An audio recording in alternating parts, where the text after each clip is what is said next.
Hey guys, Technically Jeff here, and you may be wondering why I have a Tesla Model 3 here. This is actually Zach's from EV Resource. Big thank you to him for letting me borrow it for this video. But I've had a few people reach out to me about the many car manufacturers that are switching to the NACS Tesla style connector from the J1772 CCS connector, and they were concerned about being able to use their J1772 home EV chargers for future vehicles. So today we're actually testing out the LaTough J1772 to NACS Tesla charging adapter. I'll be using it with my Juicebox 40 EV charger, and hopefully this will put your minds at ease about being able to use your current J1772 EV chargers in the future. This one in particular is also great for Teslas because it improves upon the adapter that Tesla provides owners.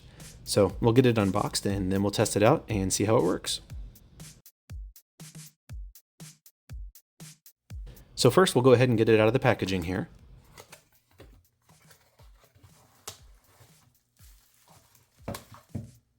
It comes with a little manual that has its certification information as well as how it works.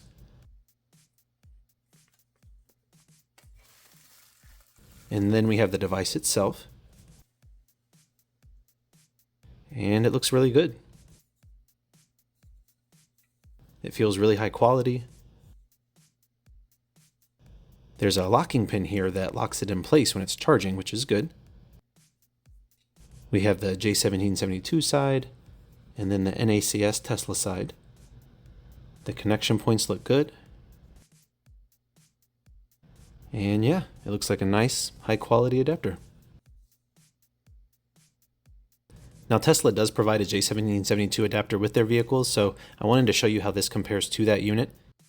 You can see the LaTough unit is bigger on the J1772 side, and that's because it has that locking mechanism, which the Tesla adapter does not have.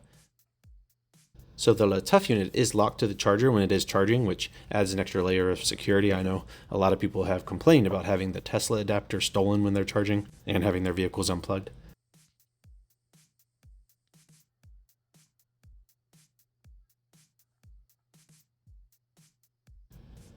And it looks good. Now let's go test it out. So we'll just plug the J1772 connector right in. It's a good fit. That pin, when depressed, locks it in place.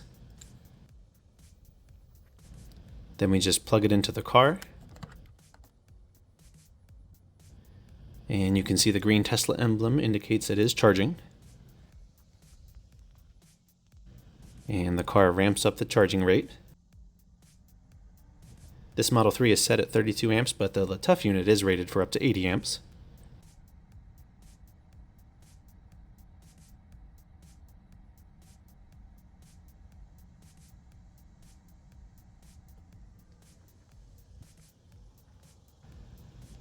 And it looks good.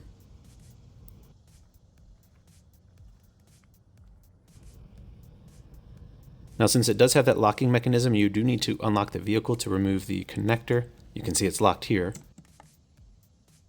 I will say I did find out with my EV charger's connector style, if I press down really hard, it does release it just enough to unlock it from the car, but you do have to press it really hard. And yeah, I do like this adapter. And it definitely shows that all those J1772 EV chargers out there will certainly work fine as manufacturers transition to the NACS Tesla style connector in the USA. This one in particular is actually very inexpensive. I'll link it in the description for you guys if you want to check it out, but it's only $60 on Amazon, which is great. But right now they actually have a limited time deal running, I saw, where it's only $42, which is really good for how well it performs and the quality of the unit and that locking feature. But anyway, let me know if you guys have any questions on this adapter or the transition to the NACS Tesla style connector. And if you like the video, hit that like button and be sure to subscribe for more videos. Thanks for watching, and I will see you guys in the next one.